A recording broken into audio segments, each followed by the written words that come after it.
What's going on, guys? My name is Jakub Redziniak. I'm a wedding and portrait photographer in New York City and worldwide. And in this video, we're talking about wedding day timelines. So a timeline is super important to keep us organized and on track and on time.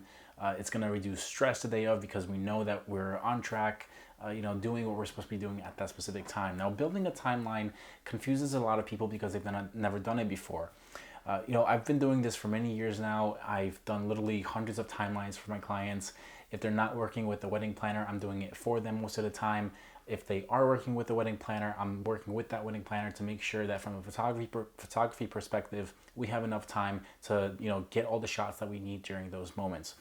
So one of the first pieces of advice that I have for you as you're putting together your timeline is, or even before you're putting together your timeline, but rather you're considering the locations that you're going to be using on your wedding day, is to limit travel time as much as possible.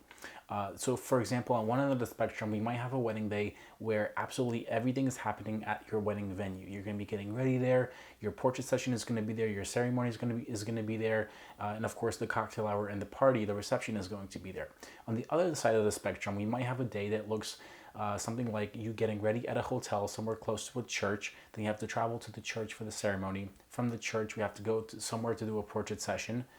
And then finally, we end up at the venue for a cocktail and reception. So those are two completely different days from a travel perspective. On one side, we are staying at the venue the entire day, and a wedding day like that, the timeline might look something in the range of 7 to 9 hours. If we're doing a lot of travel between locations, we're probably looking at somewhere between 10 to 12 hours. Now, limiting the travel time is going to give you less of a headache. It's going to be less stressful for everybody. There's less running around. There's less opportunities for things to potentially go wrong as far as like traffic goes. I've seen a lot of things happen. I've seen limos break down. So I don't want to scare you. I just want to present both sides of the options that you potentially have depending on how early on you are in your wedding planning phase. So when you're putting together your timeline, there's a couple of key pieces of information that I would need as a photographer to help you put that together. Mainly, those are going to be all of the locations that you're going to be using on your wedding day. So this means if there's a hotel that you're getting ready at, or an apartment or a house, wherever it may be, the location where you're getting ready. From there, I'm going to have to estimate travel time to wherever the ceremony is going to be, wherever we're doing your portrait session, and wherever the venue is. So once I have all the locations, I can estimate travel time for you. Then I'm going to need the start time of the ceremony, and I'm going to need the start time of the cocktail hour. If I have all of those pieces of information, we can get to work putting together a very concrete timeline and getting as detailed in that as possible. Now, generally what I will do with clients is we'll create a preliminary timeline, just give us a rough idea of, making sure that we're going to have enough time to do everything. I absolutely can guarantee you amazing, beautiful photos that you see throughout my entire portfolio. But what I absolutely need from you as the client is the time to be able to do that. We can create magic together, but we cannot do that without ample time. So putting together a timeline that's setting us up for success is crucial. I'm going to run through a sample timeline that I've kind of put together based on what I've seen very commonly done. And as I'm going through this timeline, I'm having a couple of assumptions. Number one is that we're working with two photographers. During the getting ready part of the wedding day, early in the day, this is going to allow me or one of my senior lead photographers and the second photographer to work at the same exact time. Now, if we only have one photographer, this is going to mean that getting ready is going to get split into two sections. One of them, I'm generally going to start with the groom, and then once I'm done with the groom, I can finally move on to the bride. As I'm working with the bride, obviously the groom has already been ready, and he's probably gonna have about 1 to 2 hours extra to just kind of hang back and relax with the guys. Whereas if there's two photographers, we can work at the same exact time together, and overall throughout the entire day have a shorter timeline. So it's just going to be less, less taxing on you, less stressful, more easygoing. The second assumption I'm going to have is that the ceremony is going to be taking place at a church. Now, this is going to mean that we have to travel to and from the church, and it's also going to mean that the ceremony is going to probably take an hour. Generally, what I see, if a ceremony is taking place at a venue, those are much shorter. They take anywhere from 20 to 30 minutes. Like I said before, some of the pieces of information that I need is the locations and the start times of the ceremony and the cocktail hour. So in this case, we know that ceremony is going to be at 2 p.m. in a church, and we know that cocktail hour is going to be at 6 p.m. So let's say that the church is 20 minutes away from the hotel where you and your significant other are getting ready. So that means we're shooting prep at a hotel nearby that's 20 minutes away. We need to give ourselves just a little bit of extra time to make sure that we get to the church on time and we're not running, we're not sweating. If our ceremony is at 2 p.m., that means we have to be on our way to the church by no later than about 1:15.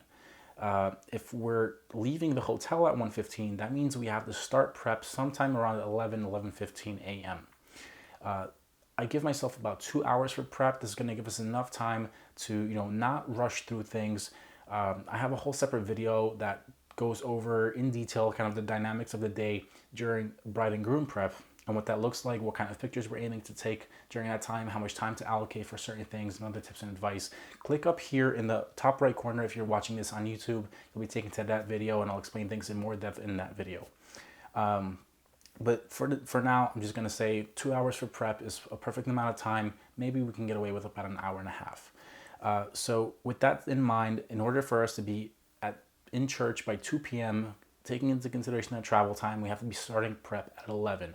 Also, once again, with the assumption that there's a second photographer working with the groom or the other bride, whatever the case may be, at that same exact time while the other spouse is getting their photos done. So if we're starting at 11, by 1:15 we're on our way to the church. Ceremony's at 2. It's a church ceremony, so that means that it's going to be an hour most likely.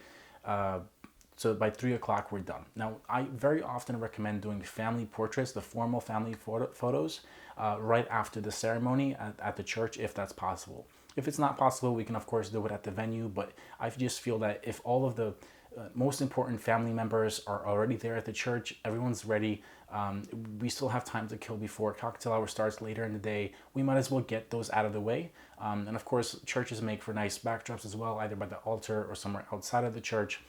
It might be a nice scenic backdrop. So why not take advantage of that, especially since everyone else is already there. When it comes to scheduling time for family photos, I generally estimate anywhere from 1 to 3 minutes per group of people for each shot. So about a month before the wedding, I send out a questionnaire, and on that questionnaire, I'm asking for a lot more logistics and just confirmations of things, so that we're as best prepared as possible. I know what to expect, and so in that questionnaire, I'm also including basically the family formal shot list that you would like to do on your wedding day. Just to give you an example, shot number 1 might be the bride, the groom, and the bride's parents. Shot number 2 might be the bride, the groom, and the groom's parents. Shot number 3, both sides of the parents together. Obviously, we're adding in siblings, we're adding in grandparents, etc., etc. So let's say we build up a list of 20 shots, 20 different photographs that we're looking to take during that time. With the estimate of 1 to 3 minutes for each shot, 20 times, let's say an estimate of like 1.5 minutes, we're looking at about a half an hour allocated towards family photos. So, as that list grows bigger, we're going to have to allocate more time and just make sure that that's in the timeline so that we're not running behind for other things happening later in the day after that. Now, a similar thing goes if you are planning on doing a receiving line, whether that is at church or at the venue. A receiving line can be a little bit time consuming, so I want you to consider that. And for receiving line, while each interaction might be a little bit shorter than what we're estimating for family photos, keep in mind there's going to be more guests that are probably going to want to congratulate you, give you flowers, give you gifts during that time versus the much smaller group of people that will be likely appearing in your family photos, in the formal ones. So for that, I would estimate anywhere from like 30 seconds to a minute, maybe even a minute and a half per group of people that you expect that would come up to you in the receiving line. So once we have that, with that in mind, with the 2 p.m. ceremony ending at 3, and let's say that we're doing family photos right outside the church or by the altar, I'm going to estimate about half an hour for family photos. By 3:30, we're done, and then we're heading straight to the venue. Now, let's say that we have a little bit of travel time from the church to the venue, and all of the portrait sessions, everything from here on out is going to happen at the venue. we can estimate that, depending on the distance to the venue, I've estimated that we'll arrive probably around 4:05, 4:15, depending on traffic and being able to wrangle everybody up, especially if you have a larger bridal party. Sometimes people will tend to, like, maybe, for example, walk away to a store somewhere nearby the church when they see that they're not needed for the family photos, and then we're waiting for them to kind of catch up to us and get back in the limo so we can be on our way. Things happen, so you have to allocate a little bit of wiggle room, just to be able to roll with those punches and not be so far back on the timeline. It's better to have extra time rather than try to stress and play catch up later on in the day. So let's say more or less we're going to be starting your portraits at around 4:15 at the venue. Now, cocktail hour is going to be starting at 6. That gives us just under 2 hours to get all of the bridal party photos. That means the groups of the bride with all the bridesmaids, the groom with all the groomsmen, a couple pictures of the entire group together, of both sides. And then once all the bridal party photos are done, I generally say, okay guys, you guys can go relax. If cocktail hour has already started, you guys can enjoy that. So once we're done with the whole bridal party group, that's where your romantics start. The romantics are basically the bride and groom portrait session of just the two of you on your own. If you have a bigger venue, that's probably going to be like in Long Island, New Jersey, Hudson Valley, maybe Staten Island, like something like a country club or a mansion, or all these beautiful venues that have grounds and lots of possibilities for pictures. We're gonna be doing all of that there. If you're getting married probably in like something like Manhattan, then most likely we're gonna have to do your portrait session somewhere not in the actual venue, because most of those venues, they don't have grounds. That's just the reality of it. So that's another thing you want to consider if you haven't chosen a venue yet. If you're doing, if you're getting married, for example, at the Yale Club, they have some places to to take pictures indoors. They have the beautiful library, but if you want outdoor photos, we're gonna have to go and venture somewhere else around Manhattan, maybe Central Park, maybe Bryant Park, maybe New York Public Library, Grand Central, places like that. We're gonna have to get creative and think of where to go that's somewhat nearby, but also beautiful, makes for a nice backdrop. But in our case, let's say that we're somewhere out in Long Island, the venue is big, there's plenty of opportunities for pictures all around, so we don't have to be traveling around. So yeah, for the portrait session of just the bride and the groom together, I would estimate anywhere from like 30 to 45 minutes. That should be great. The other thing is that I want you to consider, if our timeline says that we have 45 minutes, realistically speaking from experience, we're going to have 25 minutes. 9 times out of 10, that's going to be true. So that's why I always try to push for like at least 45 minutes to an hour, allocate it in the timeline, because I know from experience that we're actually going to get a lot less, and then we're just rushing. And rushing anything, it leads to imperfections, and I much prefer spending just a little bit more time to get a better quality end result rather than rushing through it just because we're trying to make up for lost time. So with that said, the next thing on our timeline is going to be the cocktail hour. That's starting at 6. Sometimes we run into cocktail hour just a little bit. Other times we have to actually allocate the entire portrait session time to be taking place during cocktail hour. Every wedding day is different, so we're gonna have to work through dynamics of your wedding day and your specific situation. But just speaking from experience, it really is all over the place. Sometimes people, we have to take those pictures during cocktail and you're gonna have to miss it. Other times we're able to finish up before, and then you can go enjoy it with your guests if that's something you'd like to do, or if you like to kind of go behind the scenes and not be seen until reception starts later, then that's totally up to you. Keep in mind also, this is also going to be a good time for you to actually relax, breathe, go eat something, have a drink maybe, because it's working all the way from the morning, it's going to seem like we're just running through everything so fast. You're not even going to have a minute to eat. So I want to make sure that you guys are fed and you're happy and you're not going to faint on me. So with that said, cocktail hour, if that's at 6, it's ending at 7. Reception is starting right away.